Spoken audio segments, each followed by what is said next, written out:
সঙ্গীতা, রূপালী এবং তানিয়া তিন বড়লোক ভাই সুজয়, রমেশ এবং আনন্দকে পছন্দ করে বিয়ে করে। তারা তিনজনে একে অপরের বান্ধবী ছিল।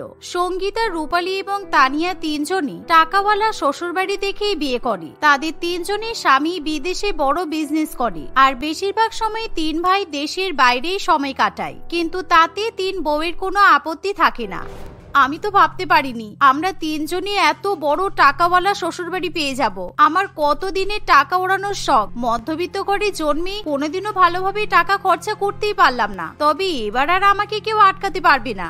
আমার তো মনে হচ্ছে এখনই গিয়ে পুরো শপিং মলটাই কিনে নিয়ে আসি। এখন আমি বিয়ে করে বড়লোক হয়ে গেছি, এটা আমি ভাবতেই পারছি না। আমার যা মনে হবে আমি তাই কিনতে পারবো, কোনো জামা কাপড়ের প্রাইস দেখে আর রেখে দিতে হবে না।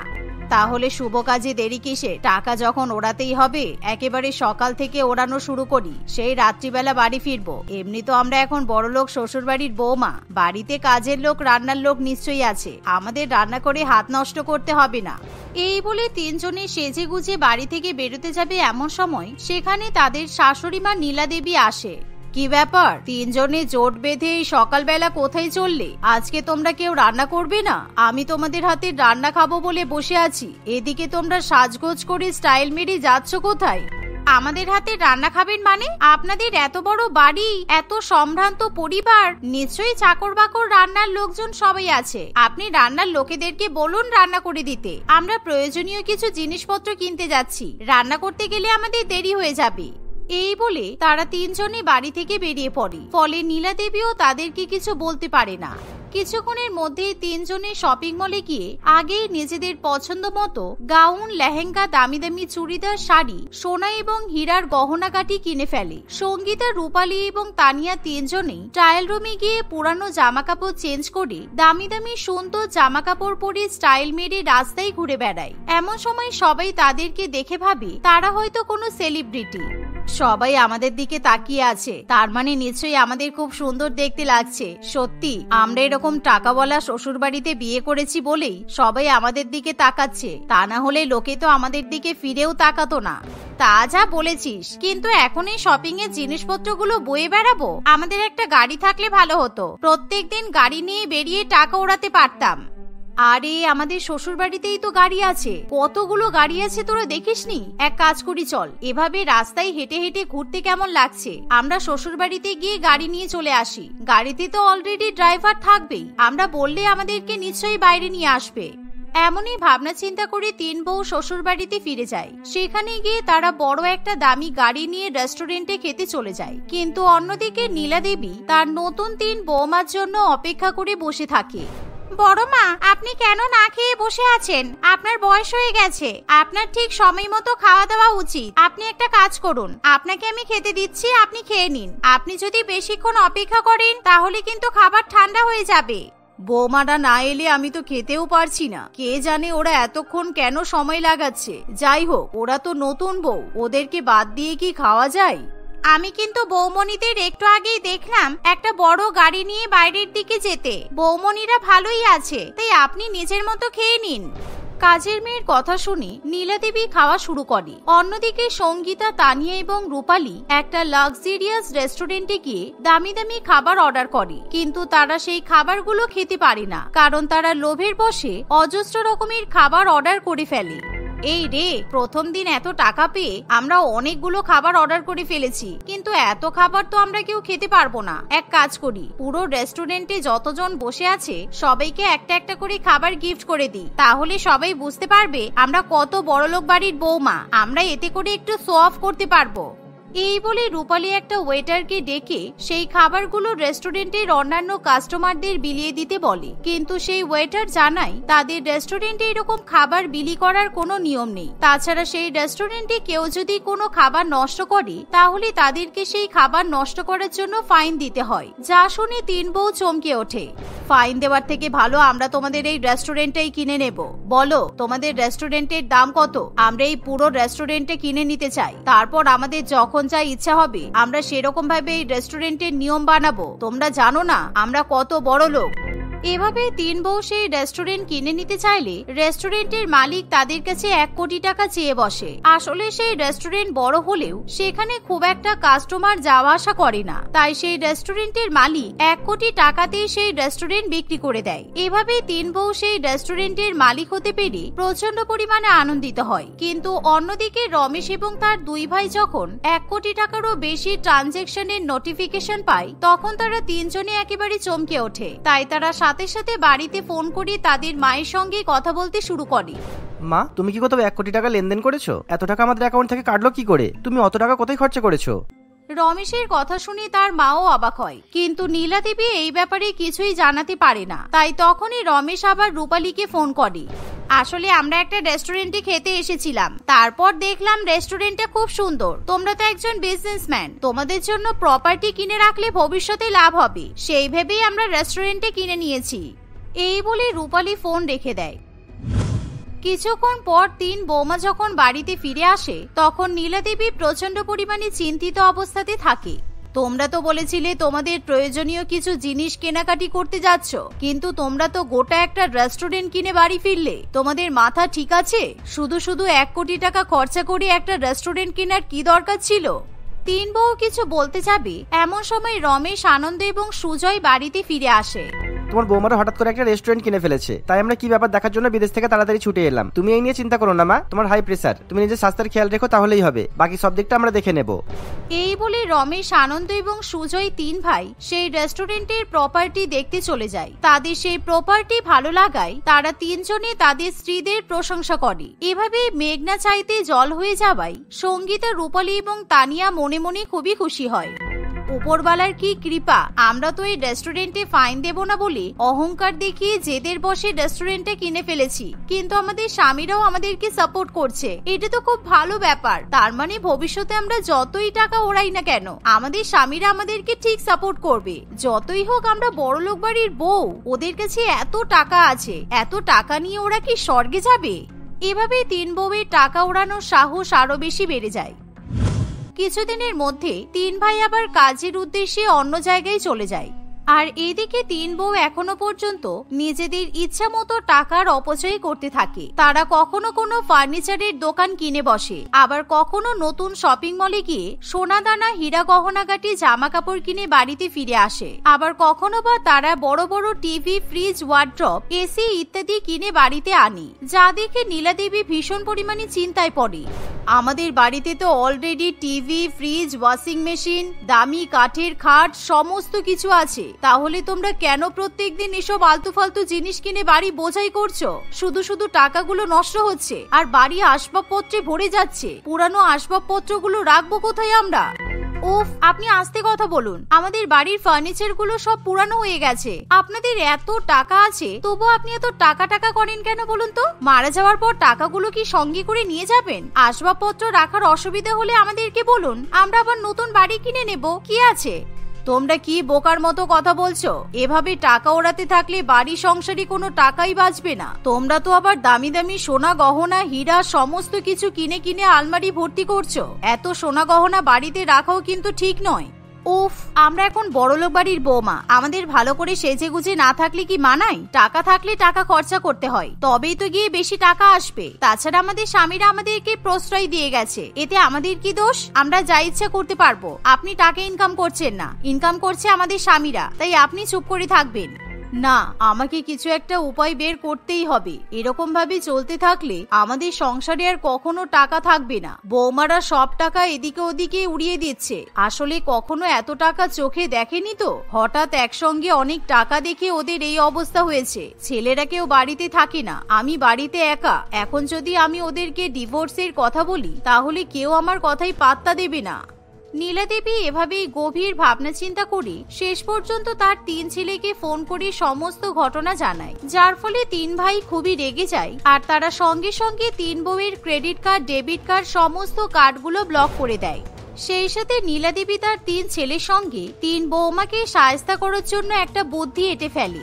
শোনো, কিছুদিনের মধ্যেই যখন তখন আমাদের বাড়িতে ইনকাম ট্যাক্সের রেড পড়তে পারে, যখন তখন অফিসাররা এসে আমাদের বাড়ি সার্চ করে জিনিসপত্র খুঁজবে। তাই আমি চাইছি তোমরা যত দামি দামি আসবাবপত্র বা জিনিসপত্র আছে সমস্ত কিছু এখনই বিক্রি করে দাও, তা না হলে আমরা ধরা পড়ে যাব।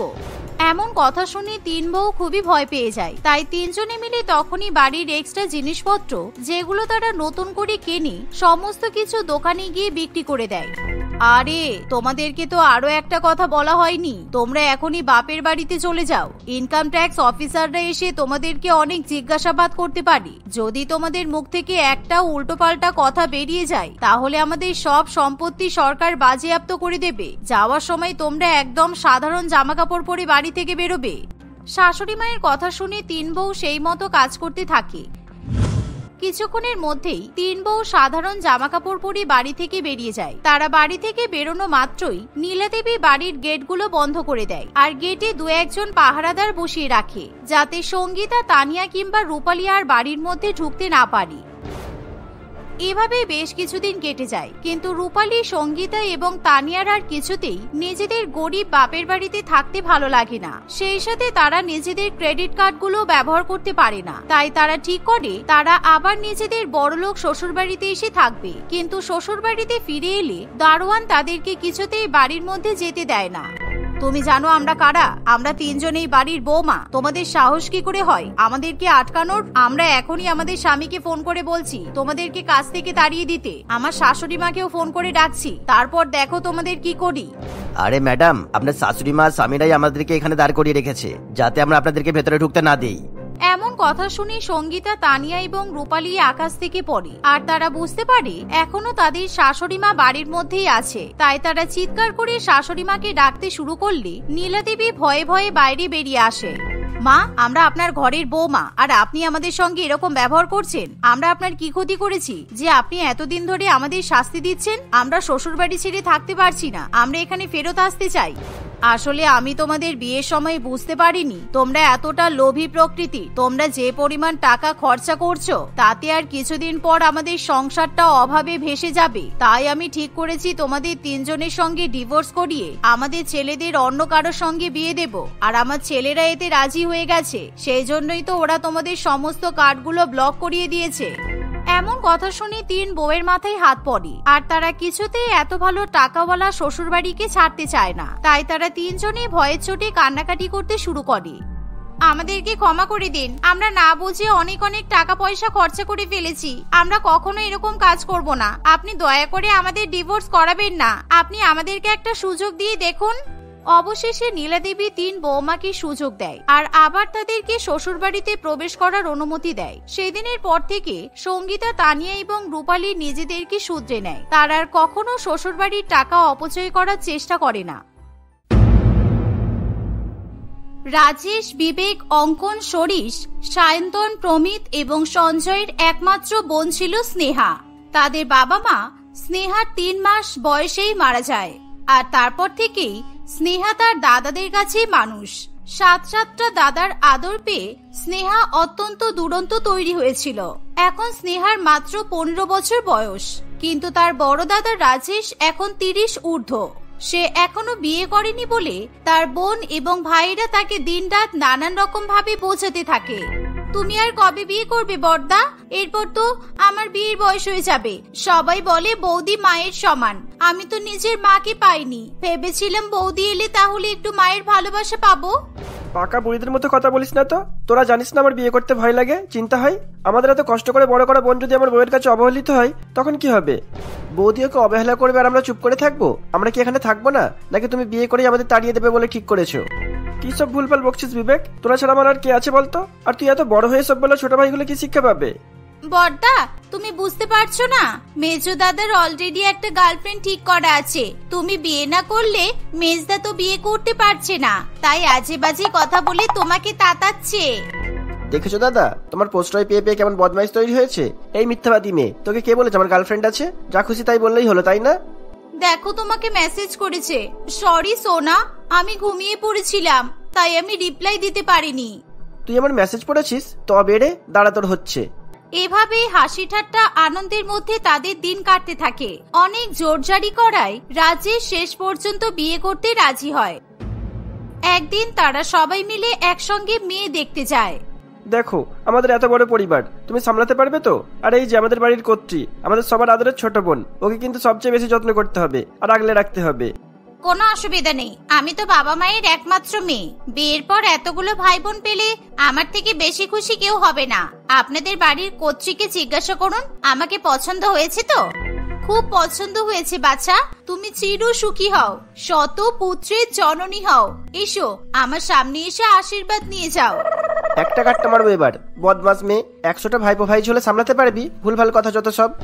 তোমার গার্লফ্রেন্ডকেও এই একই আশীর্বাদ করব।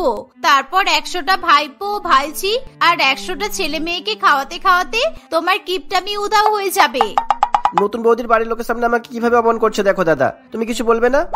এভাবে তারা আরো মজা করতে করতে রাজেশের বিয়ের পাকা কথা বলে চলে আসে। কয়েকদিনের মধ্যেই রাজেশ এবং মানালির বিয়ে হয়।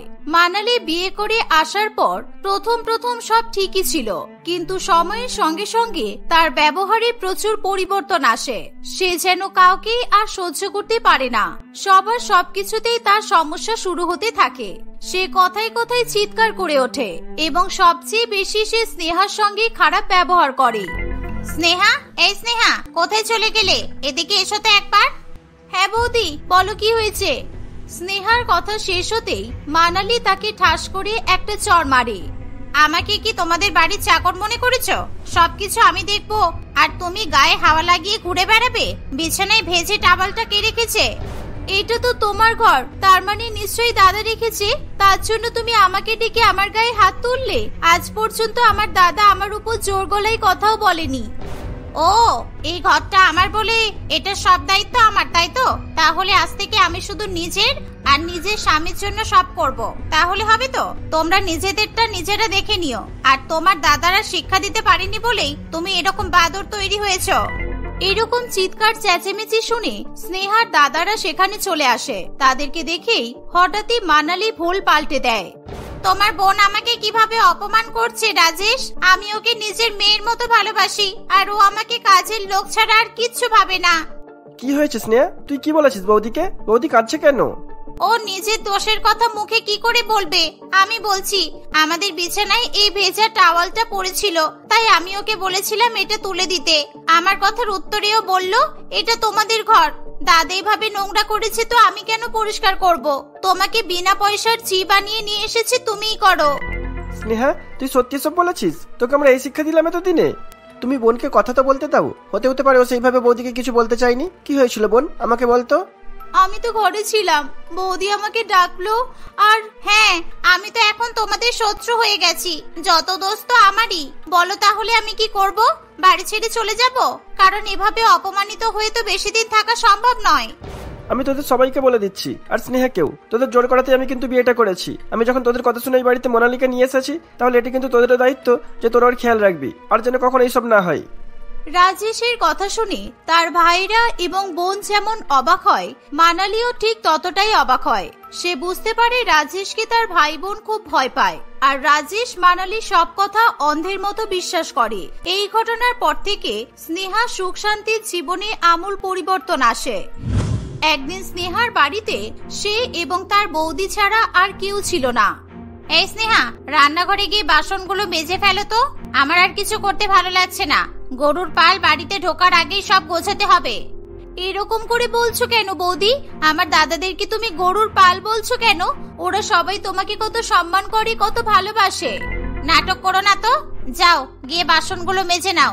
জামাগুলো কেচে ছাদে মেলে এসো। সব দাদারা আসার আগেই করবে। ওদের দেখানোর জন্য আবার ধীরে ধীরে কাজ করো না যেন। কিন্তু আমি তো এখন পড়ছি বৌদি, কালকে আমার পরীক্ষা। আমি পরে কাজগুলো করে দেব, এখন আমি একটু পড়ি। আমার মুখে মুখে কথা, যা বলছি এখনই সব বাসনগুলো মাজবি আর কাপড়ও কাচবি, আর যেন আমাকে বলতে না হয়। মানালির কথায় ভয় পেয়ে স্নেহা চুপচাপ কাজ করতে চলে যায়। সব বাসন মেজে জামা কাপড় কেচে স্নেহা বালতি হাতে জামা কাপড়গুলো নিয়ে যখন ছাদ থেকে নামছে, তখন রাজেশ, বিবেক এবং তার ভাইরা বাড়িতে চলে আসে।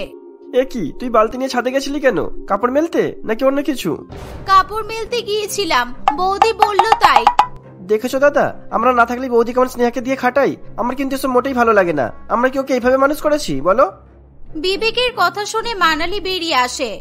বৌদি বলল এটুকুই শুনলে, কিন্তু কি বলল, কেন বলল, এসব শোনার আর কোনো দরকার নেই, তাই না? শুধু আমাকে দোষ দিতে পারলেই হলো, বলো।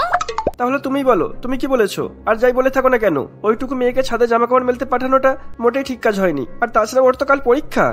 আমি জানি কালকে ওর পরীক্ষা, আমি তোকে পড়তেই বললাম, কিন্তু কাজ করে আমার কোমরে ব্যথা হয়েছে শুনে ও বলল ও গিয়ে জামা কাপড়গুলো মেলে আসবে, বাসনও মেজে দেবে বলছিল, কিন্তু আমি বাসনটা মাজতে দিইনি।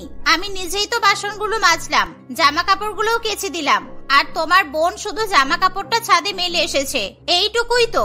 এত করব তাও সব দোষ আমার ঘাড়ে এসে পড়বে, বলো? মানালির কথা শুনে আর কেউ কিছু বলে না।